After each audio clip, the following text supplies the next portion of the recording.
Welcome to the Wynn Show. We're excited to have you here with us today. And on set, we have Kristin Call of the Myrtle Beach Pelicans. Hey, Kristin, good to have you here. Thank you. Yeah. So, Kristin, if you would tell us a little bit, you're the Assistant General Manager of the Pelicans, right? So would you tell us a little bit about what does that actually mean to those of us who aren't schooled in the ways of baseball? Sure. It's a very tricky question, I guess, because even though there's 160 minor league teams, right, and not everybody maybe has an AGM or somebody's duties and responsibilities under that title at one team may be completely different from what that person with the same title is at another team. Okay. For us, I actually came up through kind of the promotion and marketing realm, so I still oversee our marketing efforts, but then work closely with all of our departments. So in minor league baseball, it's really, you have one title, but we all have several different hats that we wear. Do everything, Yeah. right? Yeah. So there's some distinctions right in there that I want you to make for us as well. Okay. So for some of us, like I say, who aren't schooled in all of the ways of sports, which is part of the reason I'm so excited to have you here with us today, because you're female, obviously, and I want to hear it, from you.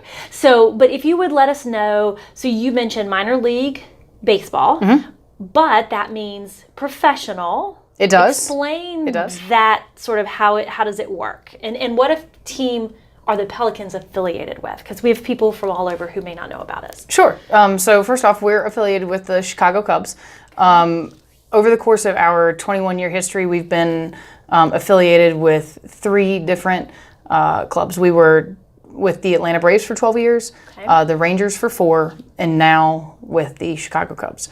And basically every major league ball club has an affiliate, like a farm system is what it's called. So you have several different levels that you can work through there, from rookie ball, low A ball, high A ball, which is our classification. And low A, high A is a little bit of, I guess, the slang word, if you will, with it. It's just more the layman's terms. But Class A advanced is the technical terminology. So we're A advanced. Then you have double A, triple A, and then you have the big club. So for Chicago, that's where you would end up. Okay. So the fellows who play ball here have, I'm guessing, have gone all the way to Chicago to play? Not all of them, yeah. But some of them do. Some of them have, yeah. This is not everybody is guaranteed, obviously, to make it to the major leagues. And this stat, I'm not sure if it still holds true today, but I think the last that I heard is like 1 in about every 25 guys will make it to the major leagues. In our 21-year history, we've had, I think we're right around like the 175, 180 mark of former Pelicans who have gone on to make their major league debut. Okay. Which is, it's... How does that compare to other clubs or other... I don't have the exact stats, but I mean, I feel like that number is actually very high. I mean, even in our short time with the Cubs, we've had several players move on and have their debut with the Cubs, or because of trades and everything else, maybe have made their major league debut with a different club. Guys like David Bodie, Ian Happ, that have played here both in 2015. Have made their major league debut. You've got Victor Caratini with the Cubs, Eloy Jimenez, who came here with the Cubs but was traded to the White Sox and made his debut, I believe, in 2018. To as far back as Rafael Furcal, who played with us in 1999 and made his debut, I think, in 2001, if I'm remembering correctly. But it goes. We've got guys all over the major leagues, which is really exciting. Yeah, well, that's what I'm thinking. When you use that 100, around 175 in 21 years, I'm like, that sounds like a lot of people, actually, because 21 years, I'm guessing, is kind of a short. Like, are we still sort of young? You've got some clubs that have that are younger than us, and some clubs that are a lot older. And I guess technically, we've also been in this stadium in ticketreturn.com field for 21 years. Which to me, I mean, I love that piece because I think I love things that last a long time. It takes me a long time to get involved with stuff, right? So stuff that comes and goes frustrates me because I'm like, wait a minute, you left too soon, and I need more time than that to warm up and finally get there. Although I've been to Pelicans several times, so yeah. I love to hear that. But I love the long term, and that makes you all a part of our community as well. Absolutely. We love having y'all here, and it's we're not chasing you around town trying to figure out where are the Pelicans this year, right? You've been in the same place for a long time. Right off 21st Avenue. Yeah. So we like that very much. So talk to me a little bit about being how you came up through the promotional and marketing side to now being the assistant general manager. What was that transition like? And I am kind of poking the bear a little bit and saying, as a woman in a predominantly male atmosphere, I'm guessing, right? I don't know what else to call it, but how was that for you coming through, or did it matter even because you didn't come from the ball field to being GM, you came from promotion and marketing? I mean, every staff makeup is a little bit different. You've got, and you're right, sports in general, minor league baseball in general is still a very male-dominated industry, but that is changing. You've got a handful of teams right off the top of my head that I can think of that have female GMs, Burlington, Visalia, Reno, Quad Cities. A friend of mine is actually the executive, or I'm sorry, she's the VP of operations for the Greensboro Grasshoppers. So there are women at high ranking levels within minor league baseball, and I think you're starting to see that across sports in general. But I guess for me, I never really felt like it was an issue. I don't know. It was just, and that speaks to my bosses, right, and the folks that I was working with. And it wasn't necessarily that I had to be one of the boys, but we just all were there, and everybody does the work for the good of the team or the purpose, like whatever your goal is. You all get in the boat and row together, right? Right. But I guess backing up to answer the first part of your question, how did I get into all of that was. Like most kids today, I had to have an internship that was going to go for college credit. Otherwise, I was not going to get my diploma. Okay. So and where did you go to school? West Virginia State University. Okay. A D2 school right outside of Charleston, West Virginia. And I had a former teammate who had done her internship with a professional team in Pittsburgh and said, hey, why don't you just, if you don't want to leave town, there's a minor league team in Charleston. You should do an internship with them. And in talking to some of my classmates, actually I graduated with a communications major, which is really kind of a catch-all, right? Funny because that seems to be a running theme here. It's like communications major. I'm a communications major. Everybody's a communications. Yeah, it's a very catch-all kind of major. But I loved it because I got a lot of experience in a lot of different things. But most of my classmates were going and doing their internships with local TV stations. One classmate, they said, well, I was over here and I just kind of sat around and waited for somebody to tell me what to do, and I didn't really love it. Like, I checked the box, I got, my credit hours, but I don't really know. And so I went and interviewed, actually, and I knew one of the guys that was working on staff. He had a connection to the college, and I basically hounded him until he hired me. I love it. You go, girl. Yes. I was ready to. I needed the internship, and typically, at that point, they weren't really hiring until after Christmas break. But I was going into the spring semester, and I needed to have something locked down. Yeah. And just really kept bugging him. Like, we haven't made any decisions yet. We're not there yet. We're not ready. But was hired. So let me pause you right there for just a second, because this is a big one, right? Part of what we want to do here is that when people are watching, they go, oh, okay, I could do that. Right? I want people to be inspired by what you did. So I think that's a nugget right there that we have to share with people, which is, if you need it, you just keep going for it. Like, hound the person, stay on top of it. Don't accept that, well, we're really not hiring right now. Right? It just, like, my timeline didn't work out, didn't line up with their timeline. So you have to understand that too, right? Like, that's a big deal. It may be November or December, and I would really like to feel comfortable about what I have coming in January, February.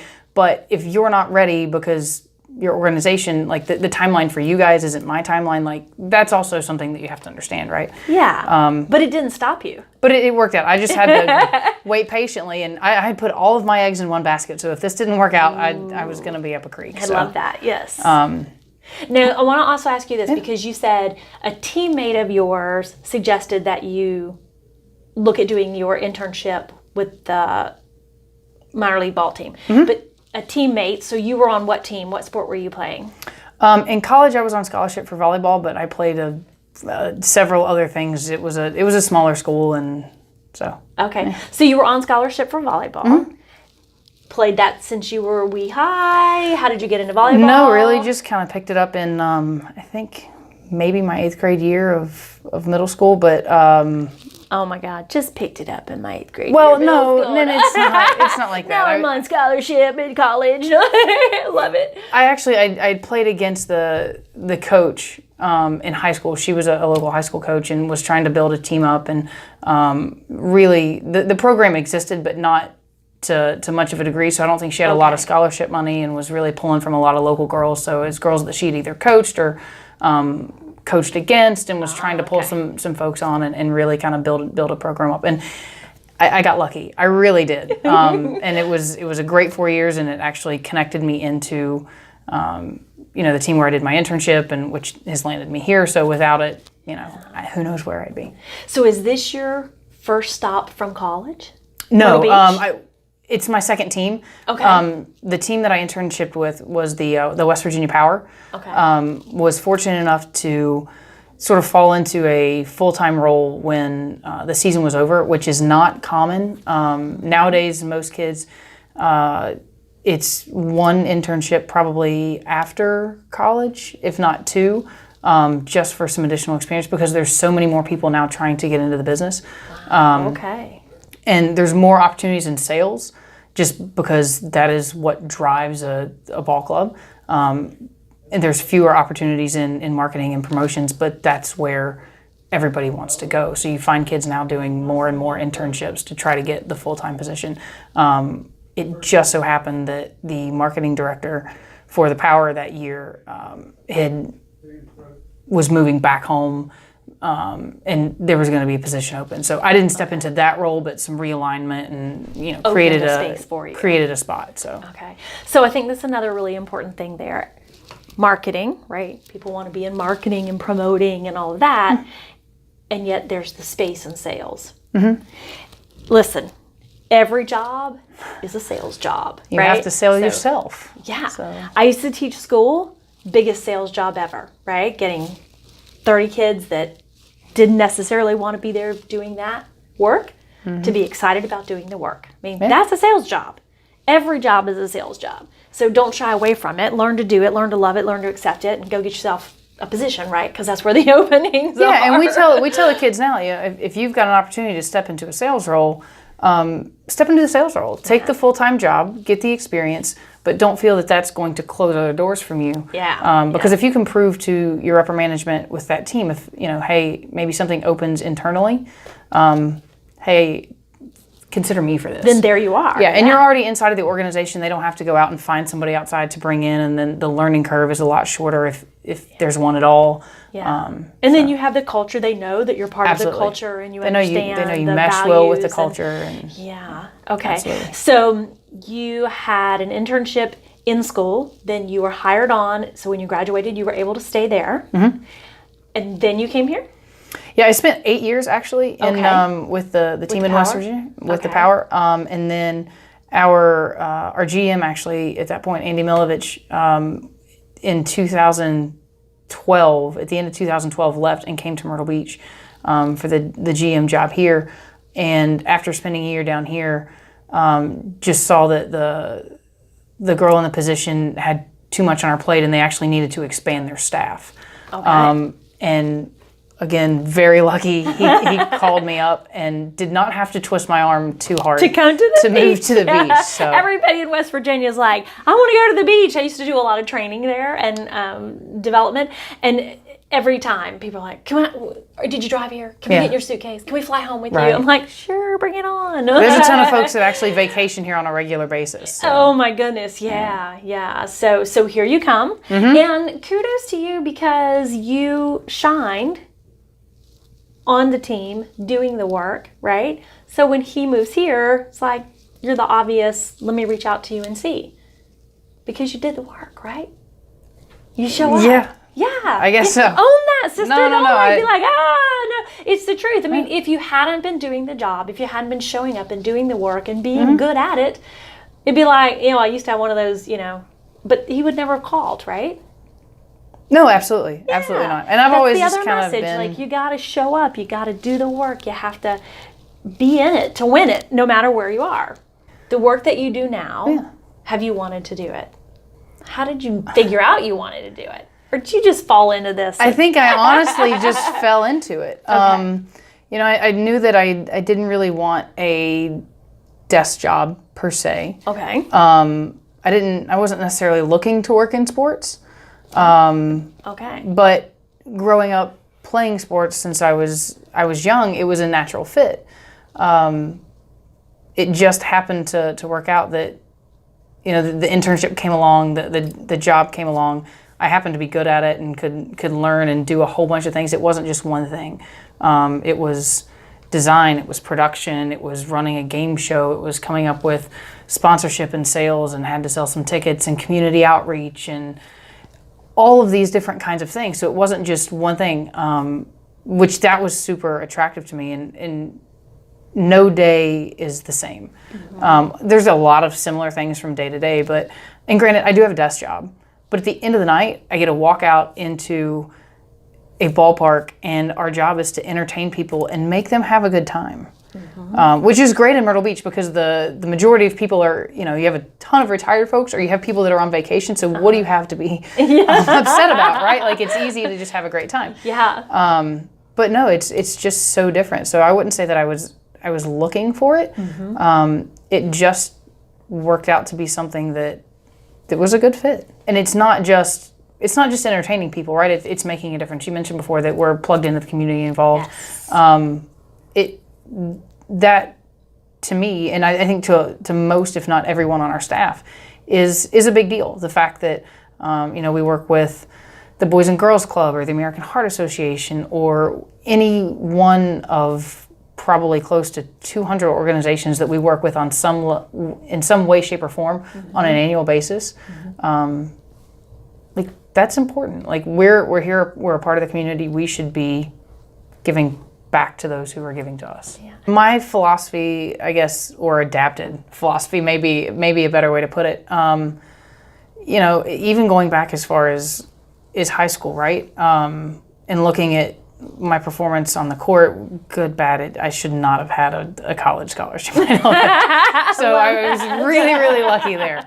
But no, again, that kind of started, I think the hard work, on the court, off the court, got me that opportunity. And I always say it's luck. People tell me that it's hard work. I think it's probably a really great mixture of the two. Had I not ended up there, then I would not have had the opportunity to work for the Power. And again, some hard work, some luck with the right things lining up, an opportunity for my boss, which 12, 13 months later ended up as an opportunity for me. I think if you do the work and you enjoy what you're doing and who you're doing it with, opportunities will present themselves, as opposed to I'm not in a position now where I'm unhappy. I feel like I need to be looking for the next step. So again, the adapted philosophy is really just kind of do what you're doing and the right things will come along. So keep your eyes open, your ears open, right? Who knows? I may be sitting in the same seat doing the exact same thing 30 years from now, but I don't know. We'll see. I just really kind of believe that the right doors will open when the time is right. So. What's the most important piece of advice that you were given that you followed? Gosh, a speed round, so I'm supposed to just rattle these off. Yeah. Honestly, I think I would probably go back to just kind of what my parents and family had instilled in me from a young age, which is, you work hard. If you make a commitment, you don't, you follow through on it, right? Like if I joined a team as a kid, I wasn't allowed to quit the season. If you weren't loving it, you toughed it out. And if you don't want to go back next year, that's fine. But you've made this commitment. You're not going to let your coach or your teammates down. So suck it up, Buttercup. Right? You're sticking with it. What about a piece of advice that you ignored? Oh, I'm sure there's so much. I'm very, very stubborn, very hard-headed. So I'm sure there's been many, many times where, hey, you should do this or you should not do this, and I decided I was going to do it my way, and boy, did I learn from it. So, yeah. How about going into that communications major? Did anybody weigh in an opinion on that one, or you're just free and clear to do what you wanted there? No. I mean, the whole college process, I guess, was kind of surreal in terms of how I ended up where I did. So at that point, I think it was just like, hey, you're going to college, you got a major, great. You're way ahead of the game, yeah. Not to say that my parents really didn't. I mean, I think so long as they knew that I was plugged in and getting an education and going to do something moving forward, like I was never getting pushed to be one thing or the other. Oh, I love that. Which is great. So. Yeah, thank your parents for that. Yeah. Thank you, parents, for that, for not pushing you into something. Yeah. You know, I've talked with I used to teach some classes out at Tech, and in one of our classes we would talk about things that you used to love and maybe you don't really care for anymore. And it was so sad in each of my classes, say if I had 15 or 20 kids in the class, we would likely have 10 to 12 who it would be centered around a sport. And when we would talk about why are you not a fan of that anymore, you don't do it anymore, whatever, almost every time, in fact, I can't even think of an example where the response wasn't because my parents pushed me. So they maybe showed some aptitude in something, softball or volleyball or whatever it was, and then there was so much pressure from their parents as they started to see, oh, you're good at this, well then play travel ball, well let's get you private lessons, well let's da-da-da-da. And so here they sat as 22 years old, and they were like, I don't even want to look at another ball, or something. I was like, oh, that's so sad. So kudos to your parents that they didn't obsess. I think we see that so much these days. It makes me very sad. Yeah, true transparency. I mean, when I picked up volleyball, that was the sport that my dad knew least about of all the sports that I had played. So, Is that why you picked it? Maybe just a little bit, but no. Now we're getting in the good stuff.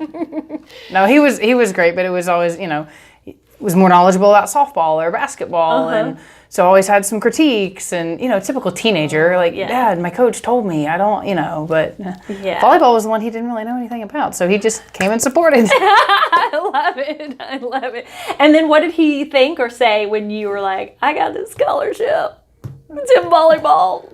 I mean, did he see that coming? More of your school is getting paid for. I don't know. Yeah, well, I know that from the parent perspective, but was it a surprise? Again, the phone call came completely out of the blue. So, I love it.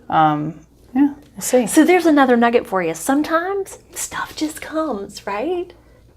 It just shows up. I mean, that's kind of the story like I said, of your life, I believe right? that I've been incredibly blessed. Yeah. So. Yeah, I love it. Okay, so give us a fun fact or a piece of Pelican history that we probably don't know. Something that will make us go, oh, interesting. 2005, I think it was. And I had to dig back through the record books on this. The team set a world record for the most amount of people wearing Groucho Marx glasses at the same time. Woohoo! It's since been broken, but has it? I was going to say, does it still stand? It's like 1,800 and some odd people. Oh my gosh. But no, it does not stand anymore. That's amazing. Yeah. All right, what are you going for Minor next? league promo. Oh, who knows? We've got all kinds of stuff. I mean, and that's one of the weird ones, but we're the original Durham Bulls franchise. We've got a jersey in the Baseball Hall of Fame for our Deaf Awareness Night, and with American Sign Language on it. There's so many really cool, just not goofy things. Minor League Baseball is known for the shtick and kind of the goofy stuff. But there's the impactful stuff too. So that's huge. Yeah. So how did the jersey end up in the Baseball Hall of Fame?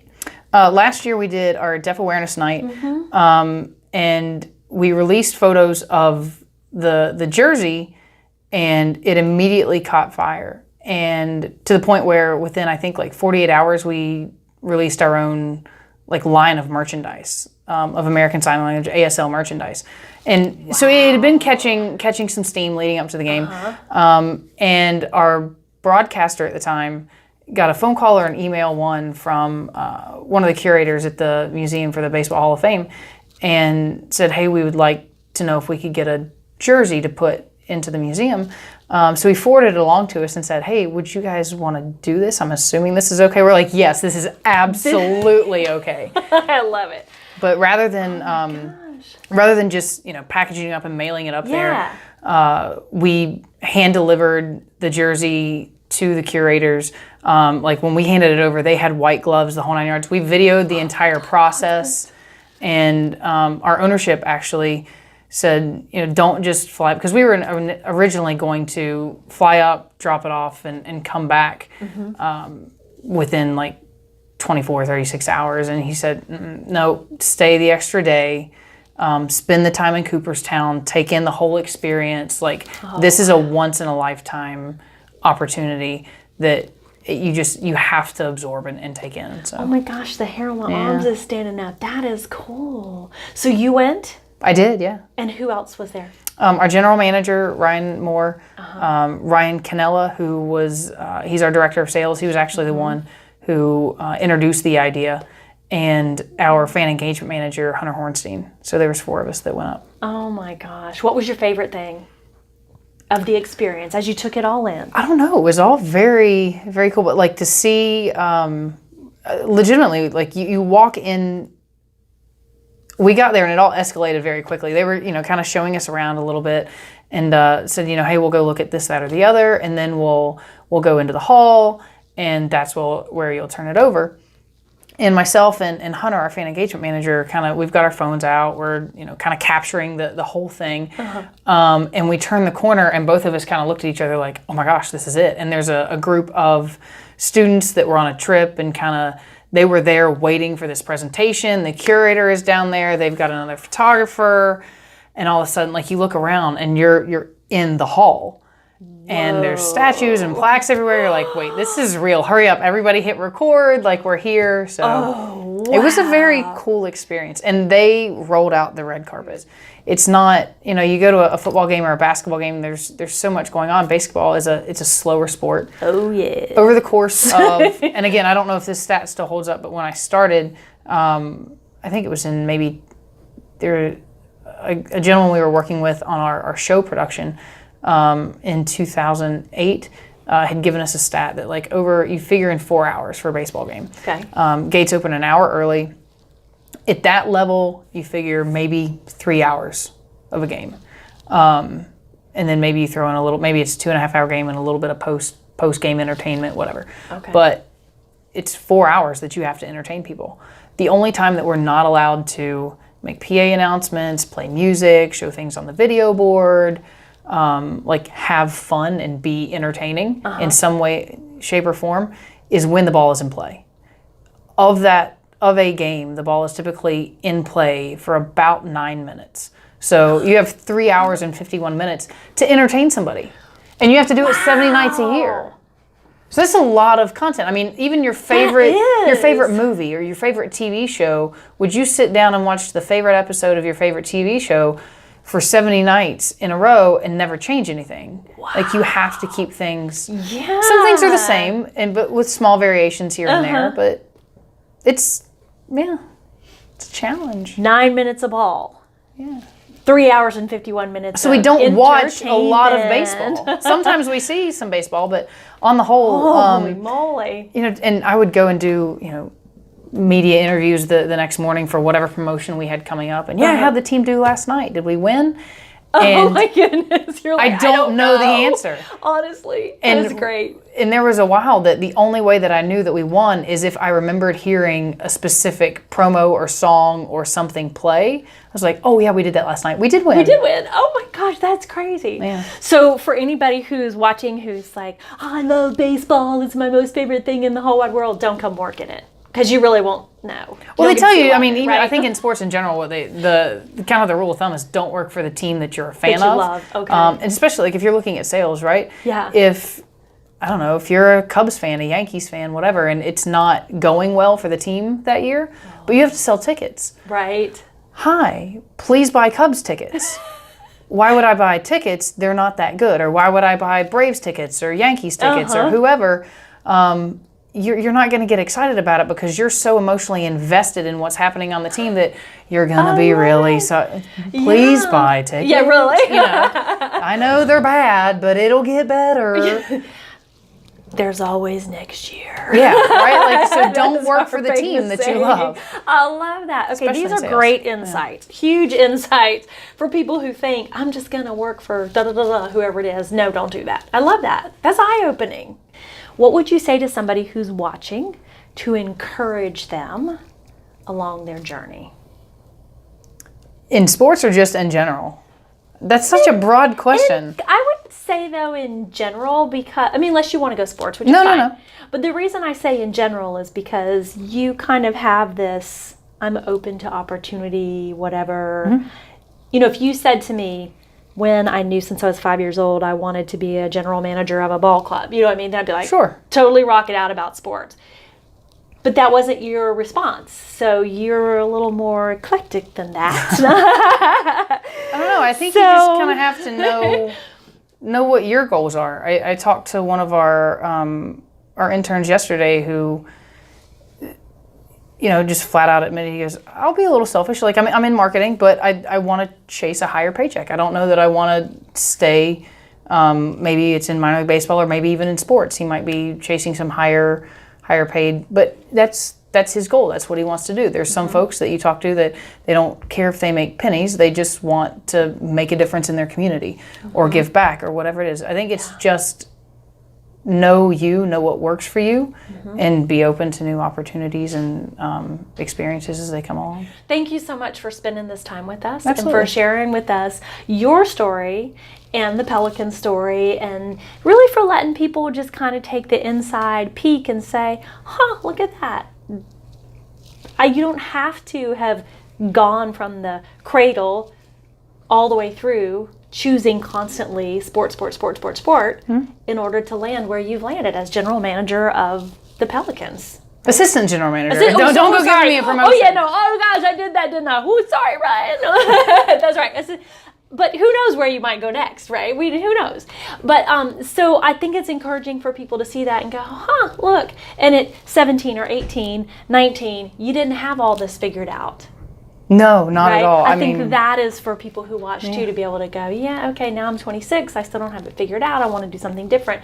Know what works for you and be open to the opportunity. And it doesn't have to be a job title. It's I enjoy, and find the things that you enjoy, and then find a job that checks those boxes. I love it. I love it. That's big. That's really big. All right. Thank you so much for being with us. Absolutely. And how do they get tickets and find the Pelicans? What's the website? MyrtleBeachPelicans.com. Keep it simple. Okay. Thanks so much for being with us today.